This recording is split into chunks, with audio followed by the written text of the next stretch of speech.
પ્રશ્ન 14 0 અને 50 વચ્ચેના અયુગ્મ પૂર્ણાંકોનો સરવાળો શોધો. તમે જાણો છો અયુગ્મ એટલે એકી સંખ્યા. તો 0 અને 50 વચ્ચે કઈ એકી સંખ્યાઓ આવશે? 1 વત્તા 3 વત્તા 5 વત્તા 7 વત્તા ડોટ ડોટ ડોટ છેલ્લી અયુગ્મ સંખ્યા 50 કરતાં નાની હોય તેવી કઈ મળશે? 49. તો આટલી સંખ્યાનો આપણે સરવાળો કરવાનો છે. તો અહીંયા આપણને આપ્યું છે શું? એક તો પહેલી સંખ્યા છે 1 એટલે a બરાબર 1. ડી મળશે બીજીમાંથી પહેલી બાદ કરો એટલે 2. અને 49 એ આપણું છેલ્લું પદ છે એટલે કે n બરાબર 49. ભૂલમાં પણ n બરાબર 49 ન લેતા. છેલ્લા પદની કિંમત 49 છે. તો સૌથી પહેલાં તો n શોધવો પડશે આપણે nના સૂત્ર પરથી. તો આ સૂત્રમાં આપણે કિંમતો મૂકીએ. n છે 49, a છે 1, nની કિંમત શોધવાની છે, ડીની કિંમત છે 2. તો શું મળશે? 49 બરાબર 1 વત્તા 2 ઓછા 2 કાઉન્સ છોડ્યો. તો 49 બરાબર 2 ઓછા 1. ઓછા 1 આ તરફ આવે તો વત્તા થાય એટલે 49ના 50 થઈ જશે.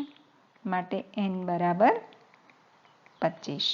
આમ પણ સમજાય એવું છે કે 0 થી 50 જે સંખ્યાઓ છે તેમાં આપણે 0ને ન ગણીએ તો 1 થી 50માં અયુગ્મ 25 અયુગ્મ સંખ્યા હશે, 25 યુગ્મ સંખ્યા હશે. તો n બરાબર આપણને 25 મળ્યા. હવે આપણું પેલું સૂત્ર છે Sn બરાબર n ભાગ્યા 2 કૌંસમાં a વત્તા l.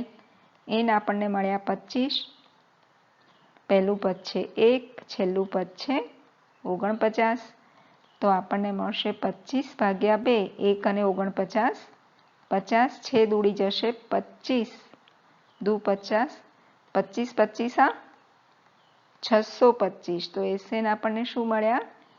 625. તો આપણે લખી શકીએ કે 0 અને 50 વચ્ચેના અયુગ્મ પૂર્ણાંકોનો સરવાળો કેટલો મળશે? 625 છે. પ્રશ્ન 15 નિર્માણ કાર્ય માટે થયેલા કરારમાં નિશ્ચિત તારીખ કરતાં વિલંબથી પૂરા થતા કામ માટે નીચે પ્રમાણેના દંડની જોગવાઈ છે. પ્રથમ દિવસ માટે ₹200, બીજા દિવસ માટે ₹250, ત્રીજા દિવસ માટે ₹300 વગેરે. પ્રત્યેક દિવસ દંડની રકમ આગળના દિવસ કરતાં ₹50 વધુ છે. જો કોન્ટ્રાક્ટર 30 દિવસનો વિલંબ કરે તો તેણે ભરવી પડતી દંડની રકમ શોધો. રકમ લાંબી છે પણ તેનું સોલ્યુશન બહુ સરળ અને ટૂંકું છે. કોન્ટ્રાક્ટરને કુલ 30 દિવસનો દંડ ભરવાનો છે. એમાં પહેલા દિવસે તે ₹200 ભરવા પડે છે. બીજા દિવસે તેમાં 50નો વધારો થાય છે એટલે 250 ભરવા પડે છે. ત્રીજા દિવસે ફરી 50નો વધારો થાય છે એટલે એને ₹300 ભરવા પડે છે. ચોથા દિવસે 350 હોય, 400 હોય, આ રીતે કેટલા દિવસ સુધી દંડ ભરે છે? 30 દિવસ સુધી. તો આપણે 30 પદ સુધી આ સમાંતર શ્રેણીનો સરવાળો કરવો પડે. તો અહીંયા સમજી શકાય છે એ આપણા થશે 200, ડી થશે 50-50નો વધારો થાય છે માટે 50, અને કેટલા દિવસ માટે? 30 દિવસ માટે. એટલે કે 30 પદ સુધીનો સરવાળો કરવાનો છે માટે n બરાબર 30. બસ તો હવે આપણે સૂત્ર લઈ લઈએ. Sn બરાબર n/2 કૌંસમાં 2a plus n-1 into D. S 30 બરાબર 30/2 કૌંસમાં 2 કૌંસમાં 200 પ્લસ 30-1 ઇન્ટુ ડી એટલે 50. સાદુરૂપ આપીએ તો S 30 બરાબર 15 કૌંસમાં 400 પ્લસ 29, 30માંથી 1 જાય તો 29 ગુણ્યા 50. માટે S 30 બરાબર 15 કૌંસમાં 400 વત્તા 29 ગુણ્યા 50 આપણને શું મળશે? 1450. સરવાળો કરીએ. S30 બરાબર 15 કૌંસમાં 1850 માટે S30 બરાબર 15 સાથે 1850 ને ગુણીએ તો 27,750 મળશે. તો આમ 30 દિવસમાં કેટલો દંડ ભરવો પડશે? 27,750. તો આપણે લખી શકીએ કે માટે દંડની રકમ બરાબર 27,750 રૂપિયા. પ્રશ્ન 16. કોઈ એક શાળામાં વિદ્યાર્થીઓના સમગ્ર શૈક્ષણિક પ્રદર્શન માટે અપાતા 7 ઇનામો માટે કુલ રૂપિયા 700ની જોગવાઈ કરવાની છે. જો પ્રત્યેક ઇનામ આગળના ઇનામ કરતાં રૂપિયા 20 ઓછું હોય તો પ્રત્યેક ઇનામની રકમ શોધો. હવે રકમ આપણે પહેલેથી વાંચીએ તો ખ્યાલ આવે છે કે કુલ 7 ઇનામ આપવાના છે, એટલે કે n આપણો થશે 7. હવે આ 7 ઇનામ માટે કુલ રૂપિયા 700ની જોગવાઈ કરવાની છે, એટલે S7 7 ઇનામનો કુલ સરવાળો 700 છે. પ્રત્યેક ઇનામ આગળના ઇનામ કરતાં રૂપિયા 20 ઓછું છે, એટલે કે પહેલું ઇનામ હોય તેના કરતાં બીજું ઇનામ 20 રૂપિયા ઓછું છે, એટલે ઘટતું જાય છે. તો સામાન્ય તફાવત આપણો આવશે -20, કારણ કે તફાવત ઓછો થતો જાય છે, ઘટતી શ્રેણી છે. ચાલો, તો આપણું સૂત્ર છે Sn બરાબર n/2 કૌંસમાં 2a વત્તા નાના કૌંસમાં n-1 ઇન્ટુ d. કિંમત મૂકીએ તો n છે 7, S7 બરાબર 7/2. એની કિંમત આપણે શોધવાની છે. ફરીથી એની કિંમત મૂકીએ 7 ઓછા 1 અને d છે -20. S7 છે 700 બરાબર 7/2 કૌંસમાં 2a. 7માંથી 1 જાય તો 6 ઓછા 20. ગુણાકાર કરી દઈએ 6 અને ઓછા 20નો, તો આપણને શું મળશે? -120. હવે કૌંસમાંથી આપણે 2 કોમન લઈ લઈએ તો આપણને મળશે a ઓછા 60. ફરીથી 2 કેન્સલ થયા. હવે જે 7 કૌંસ સાથે ગુણાકારમાં છે તે 700ના છેદમાં આવશે. જમણી તરફ ફક્ત કૌંસ રહેશે ઓછા 60. 700/7 તો આપણને મળશે 100 બરાબર a ઓછા 60. ઓછા 60 100 તરફ આવે તો વત્તા થઈ જાય, માટે આપણને a મળશે 160. એ આપણી શ્રેણીનું પ્રથમ પદ છે, એટલે કે પહેલું ઇનામ 160 રૂપિયા હોય, પછી 20 ઘટતા જાય છે. આપણે પ્રત્યેક ઇનામની રકમ શોધવી છે, તો આપણે શોધી કાઢીએ ઇનામનો ક્રમ અને ઇનામની રકમ. તો પહેલા ક્રમવાળાને કેટલું ઇનામ મળશે?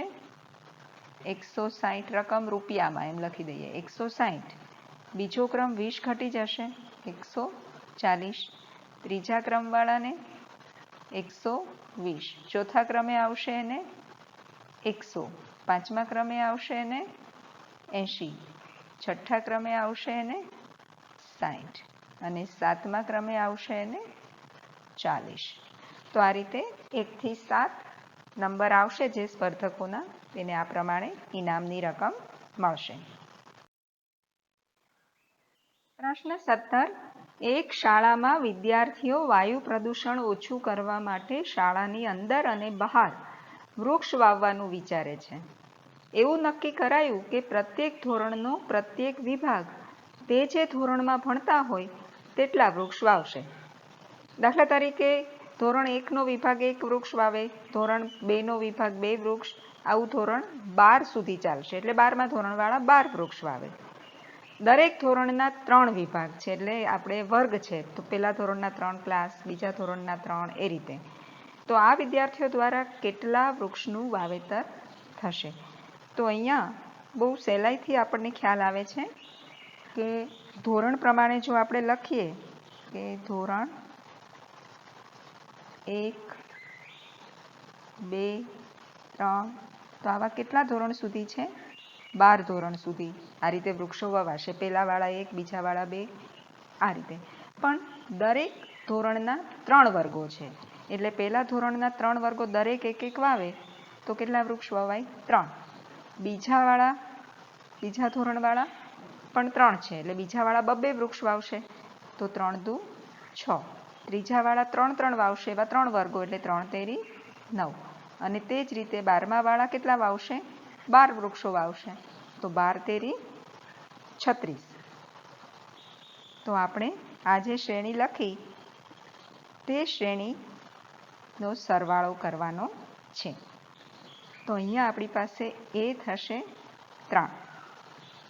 હવે આપણે આ શ્રેણીમાં જોઈ શકીએ છીએ કે પહેલું અને છેલ્લું પદ આપ્યા છે, તો આપણે સરવાળાનું બીજું જે સૂત્ર છે, છેલ્લું પદ છે આપણી પાસે, તે વાપરશું. કારણ કે આમાં કુલ કેટલા છે તો ખબર છે, કુલ 12 પદ છે, કારણ કે 12 ધોરણ છે. 1 થી 12 ધોરણ, તો n આપણા શું થશે? 12. અને છેલ્લું પદ l આપણને આપ્યું છે 36. તો આપણું પેલું સૂત્ર છે Sn બરાબર n/2 કૌંસમાં a વત્તા l. જો આ બધું જ આપણી પાસે છે તો S12 આપણે 12 પદોનો સરવાળો જોઈએ છે, તો બરાબર 12/2. પહેલું પદ છે 3 અને છેલ્લું પદ છે 36. માટે S12 બરાબર 12/2 એટલે 6 અને 36 ને 3 39. એને આપણે 6 સાથે ગુણીએ તો 234. તો આ રીતે કુલ કેટલા વૃક્ષોનું વાવેતર થશે? 234 વૃક્ષોનું. તો આપણે લખી લઈએ કે માટે કુલ 234 વૃક્ષોનું વાવેતર થશે. જુઓ, એક ક્લાસ એક જ વૃક્ષ વાવે તો પણ એક શાળામાં કેટલા બધા વૃક્ષોનું વાવેતર થઈ શકે. અને બીજું એ પણ જુઓ કે રકમ કેટલી લાંબી છે અને એનું સોલ્યુશન કેટલું બધું ટૂંકું છે, એટલે ક્યારેય રકમ વાંચીને બિલકુલ ગભરાવાનું નહીં. શાંતિથી વિચારો, તમને આવડે. પ્રશ્ન 18. વારા ફરતી એ અને બીને કેન્દ્ર લઈ ક્રમિક અર્ધવર્તુળોની મદદથી એક કુંતલ બનાવેલ છે. તેની શરૂઆત એ થી થાય છે. આકૃતિમાં દર્શાવ્યા પ્રમાણે ત્રિજ્યાઓ 0.5 સેમી, 10 સેમી, 1.5 સેમી, 2 સેમી હોય તો આવા 13 ક્રમિક અર્ધવર્તુળોથી બનતા કુંતલની કુલ લંબાઈ શોધો. તો અહીંયા આપણે જોઈ શકીએ છીએ કે ક્રમિક અર્ધવર્તુળની લંબાઈ છે L1, L2, એટલે કે L1 એટલે આ નાનું અર્ધવર્તુળ જે આ છે તે ડાર્ક કરીને બતાવ્યું તે, પછી આ L2, L3, આ L4. તો આ રીતે ઉપર મળશે પાછું L5, L6, આવા 13 અર્ધવર્તુળો છે. અને એને દોરવા માટે કેન્દ્ર આપણે વારાફરતી પહેલા એ લઈશું, પછી બી લઈશું, પાછું એ લઈશું, પછી બી લઈશું. તો આ રીતે જે 13 કુંતલ મળે તેની કુલ લંબાઈ શોધવી છે. તો સમજાય એવું છે કે લંબાઈ શોધવા માટે આપણને પરિઘની જરૂર પડે. આપણે જાણીએ છીએ કે વર્તુળના પરિઘનું સૂત્ર શું છે? વર્તુળનો, મને લાગે છે આપણે અહીંયા નીચેથી સ્ટાર્ટ કરીએ, કારણ કે આપણે આ તરફ જગ્યાની જરૂર પડશે. વર્તુળનો પરિઘ, તમને ખ્યાલ છે એનું સૂત્ર છે આપણી પાસે 2πr. હવે આપણે અહીંયા જે લઈએ છીએ તે અર્ધવર્તુળ છે, તો આપણે તેનું અડધું કરવું પડશે, એટલે કે અર્ધવર્તુળનો પરિઘ. શું થશે અર્ધવર્તુળનો પરિઘ? 2πr/2 એટલે πr.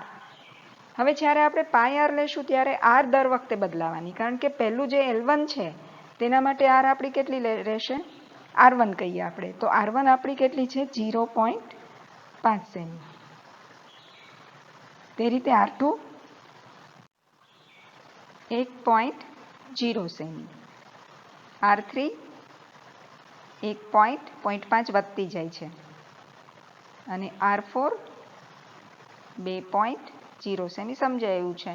R5 2.5, R6 3 સેમી, આ રીતે. તો હવે આપણે એક સરવાળા માટે લઈ શકીએ કે પહેલું જે કુંતલ છે તે L1 છે, બીજું L2, ત્રીજું L3. આ રીતે ક્યાં સુધી આપણે સરવાળો કરવાનો છે? 13 પદ સુધી, કારણ કે આવા 13 કુંતલનો આપણને સરવાળો માગેલો છે. હવે L1 એટલે પાઈ R1, હમણાં જ આપણે મેળવ્યું ને અર્ધવર્તુળનો પરિઘ. L2 ચાપ માટે પાઈ R2, L3 માટે પાઈ R3, અને આ જ રીતે 13 પદ સુધી પાઈ R13 એવું પણ લખી શકાય. 13 પદ સુધી આપણે સરવાળો જોઈએ છે. R1 ની કિંમત મૂકીએ તો 0.5 પાઈ પ્લસ 1.0 પાઈ. R2 ની કિંમત મૂકી, R3 ની મૂકીએ તો 1.5 પાઈ પ્લસ ક્યાં સુધી સરવાળો કરશું? 13 પદ સુધી. હવે બે વસ્તુ થાય, પાઈ સાથે પણ આપણે દાખલો ગણી શકીએ ને પાઈ કોમન કાઢી લેવા હોય તો પણ આપણે કાઢીને પણ કરી શકીએ, પણ કંઈ વાંધો નહીં, આપણે પાઈ રહેવા દઈએ છીએ. તો અહીંયા આપણું પહેલું પદ શું થશે? A બરાબર 0.5 પાઈ. D પણ 0.5 જ થવાનું, એકમાંથી 0.5 જાય તો 0.5 પાઈ. અને n આપણા કેટલા છે? 13 પદ સુધી સરવાળો કરવાનો છે, n બરાબર 13. ચાલો તો આપણે સૂત્ર લખીએ. Sn બરાબર n/2 2a plus n-1 into D. ચાલો કિંમત મૂકી દઈએ આપણે. તો આપણી કિંમત શું થશે? S13 બરાબર 13/2, 2 કૌંસમાં 0.5 પાઈ પ્લસ 13 ઓછા 1, D પણ છે 0.5 પાઈ, કૌંસ પૂરો. માટે S13 બરાબર 13/2, કૌંસમાં 5 દુ 10 અને એક આંકડા પછી પોઈન્ટ એટલે 1 પાઈ થશે. પ્લસ 13 માંથી 1 જાય તો 12 ગુણ્યા 0.5 પાઈ. માટે S13 બરાબર 13/2. હવે આપણે 1 પાઈ લઈ લઈએ છીએ, 1.0 ને બદલે 1 પાઈ અથવા પાઈ વત્તા 12 × 5 = 60 અને એક આંકડા પછી પોઈન્ટ એટલે 6 પાઈ. માટે S13 બરાબર 13/2, કૌંસમાં 6 ને 1 7 પાઈ થશે. કેટલા પાઈ થશે? 7 પાઈ. હવે આપણે પાઈની કિંમત મૂકી દઈએ તો આપણને મળશે S13 બરાબર 13/2, કૌંસમાં 7 ગુણ્યા પાઈની કિંમત આપણને આપી છે 22/7. તો અહીંયા 7 7 કેન્સલ થશે અને 13/2 2 છે તેનાથી પણ છેદ ઉડશે, 11×2 = 22. તો આપણી પાસે શું વધ્યું? S13 બરાબર 13 રહ્યા અને 11 રહ્યા. ધ્યાનથી જુઓ, 7 7 22/7 7 સાથે કેન્સલ થયા અને 11×2 છેદ ઉડ્યા એટલે 13×11. માટે S13 ની કિંમત 13×11 કરીએ તો આપણને મળશે 143. તો આ રીતે 13 ક્રમિક અર્ધવર્તુળોથી બનતા કુંતલની લંબાઈ આપણને શું મળી? 143. તો માટે લખી લઈએ કુંતલની લંબાઈ બરાબર 143 સેન્ટીમીટર. આ આપણો જવાબ. પાઈને કારણે થોડો દાખલો લાગે છે પેલો, પણ 1-2 વાર જોઈએ તો બહુ સહેલાઈથી સમજી જવાય એવો છે. પ્રશ્ન 19. લાકડાની 200 ભારીઓ નીચે પ્રમાણે ગોઠવવામાં આવી છે. તળિયાની હારમાં 20, તેની ઉપરની હારમાં 19, તેની ઉપરની હારમાં 18 વગેરે. હવે આવી 200 ભારીઓ જો આપણે ગોઠવવી હોય તો કેટલી હાર થશે અને સૌથી ઉપરની હારમાં કેટલી ભારીઓ થશે? તો આપણી પાસે શ્રેણી કંઈક આવી મળે આપણને. સૌથી ઉપરની હારમાં 20, પછી 19, પછી 18. તો આ રીતે ભારીઓ ગોઠવેલી છે. આપણે શોધવાનું છે કે આવી કેટલી હાર થશે, એટલે કે n શોધવાનો છે ને સૌથી ઉપરની હારમાં કેટલી, એટલે n શોધવાનું છે. તો ચાલો શરૂ કરીએ આપણે. a બરાબર 20, d બરાબર 19માંથી 20 જાય તો આપણને મળશે -1. ભારીની કુલ સંખ્યા આપી દીધી છે Sn 200. સૌથી નીચેની હારને આપણે એક પેલી હાર ગણીએ, જે 20 વાળી હાર છે એને 1 ગણીએ, પછી 19 વાળીને 2, 18 વાળીને 3. તો સૌથી ઉપરની હાર આપણે જે શોધવાની છે તેને આપણે n કહીએ, તો આપણે n શોધવાના છે. અને બીજું આપણે શોધવાનું છે a. તો પહેલાં આપણે n શોધી કાઢીએ, કારણ કે આપણે સરવાળો આપ્યો છે એટલે સરવાળા સૂત્ર આપણે મૂકીશું. જે આપ્યું છે તે સૂત્ર મૂકીએ તો જ આપણને જોઈતી કિંમત મળે. તો Sn બરાબર n ભાગ્યા 2 કૌંસમાં 2a plus n-1 into d. Sn છે 200, તો 200 બરાબર n આપણે શોધવાનું છે કૌંસમાં 2, a ની કિંમત 20, ફરીથી n શોધવાનો છે અને d ની કિંમત -1. તો આપણને મળશે 200 બરાબર n ભાગ્યા 2 કૌંસમાં 20 દુ 40, કૌંસ છોડીએ તો -n પ્લસ 1. તો માટે આપણને મળશે 200 બરાબર n ભાગ્યા 2 કૌંસમાં 40 ને 1, 41 ઓછા n. 2 ભાગાકારમાં છે, 200 તરફ જશે તો ગુણાકારમાં જશે, એટલે આપણને મળશે 400 બરાબર n ને કૌંસ સાથે ગુણી દઈએ તો 41n ઓછા n ગુણ્યા n એટલે n નો વર્ગ. હવે 41n ને ઓછા n વર્ગ 400 તરફ લઈ જઈએ તો n વર્ગ માઇનસ છે તો પ્લસ થઈ જશે ને 41 પ્લસ છે તો માઇનસ થઈ જશે. 400 ઓલરેડી ત્યાં હતા જે ધન નિશાની સાથે છે. તો આવું એક સમીકરણ આપણને મળશે n² - 41n વત્તા 400. આના અવયવ પાડવા પડશે, તો આપણે 400ના અવિભાજ્ય અવયવો પાડી લઈએ કે જેથી આપણે શોધી શકીએ કે એવા કયા બે અવયવ છે કે જેનો સરવાળો 41 આવે. તો 400 એટલે 4 ગુણ્યા 100, 4 એટલે 2 ગુણ્યા 2 અને 100 એટલે 10 ગુણ્યા 10, 10 એટલે 2 ગુણ્યા 5, 2 ગુણ્યા 5. તો આ અવિભાજ્ય અવયવો આપણને મળી ગયા. ચાલો હવે આપણે એની પેર બનાવીએ કે જેથી આપણને ખ્યાલ આવે. તો આપણે 5 અને 5 લઈએ છીએ, 25, 5 ગુણ્યા 5 25, બાકી વધ્યા 2 દુ 4 દુ 8 દુ 16. તો જુઓ 16 વત્તા 25 આપણને 41 મળી જશે.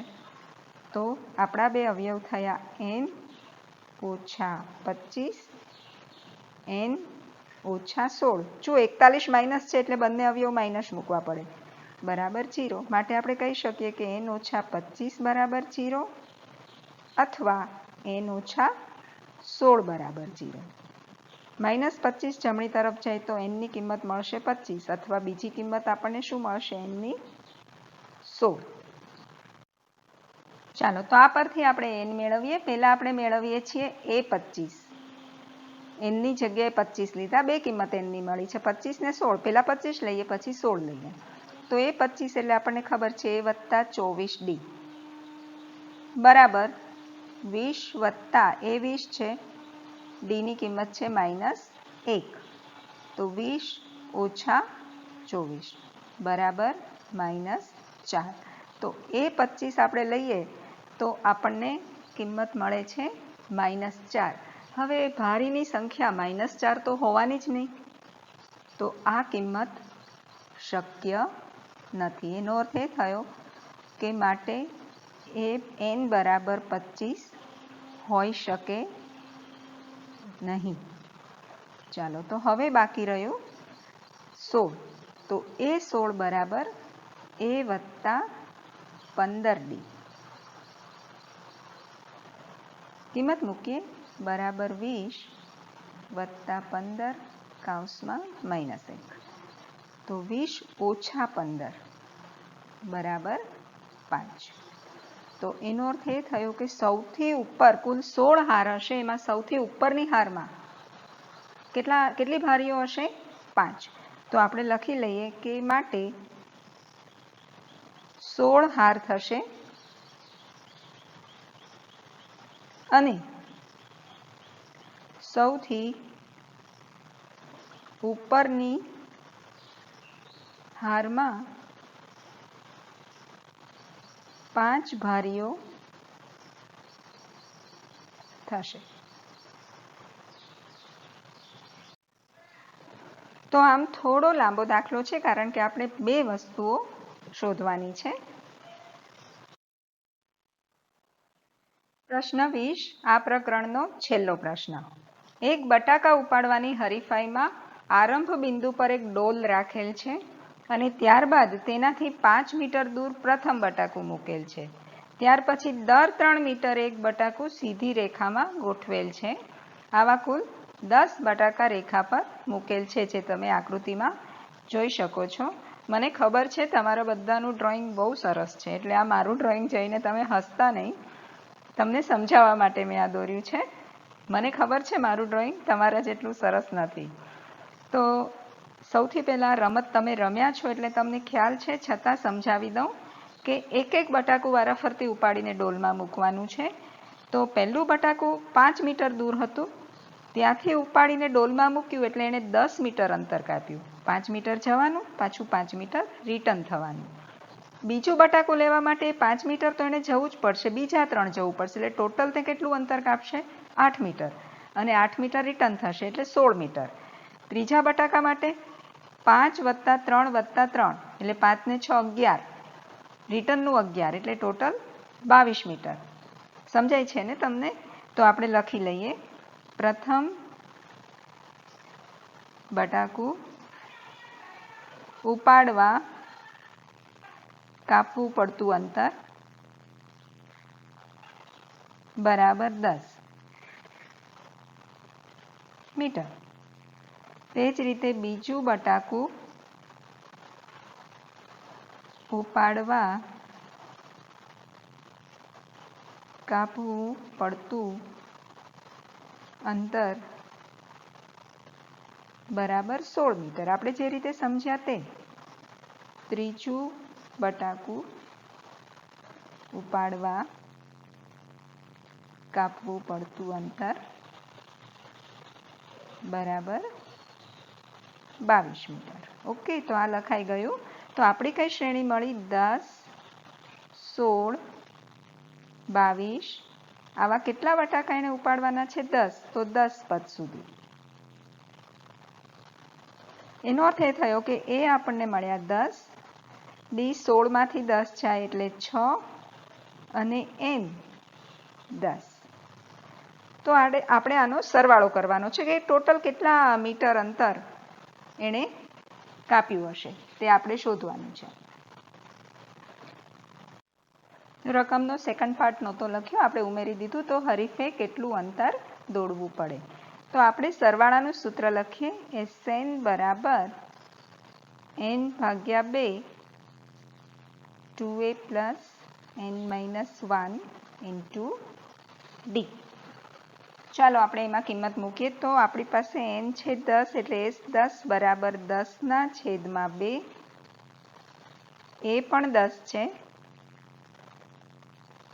n-1 એટલે 10-1 અને ડી આપણી પાસે છે 6. સાદુરૂપ આપીએ તો S10 બરાબર 5 કૌંસમાં 10 દુ 20 વત્તા 10 માંથી 1 જાય તો 9 ગુણ્યા 6.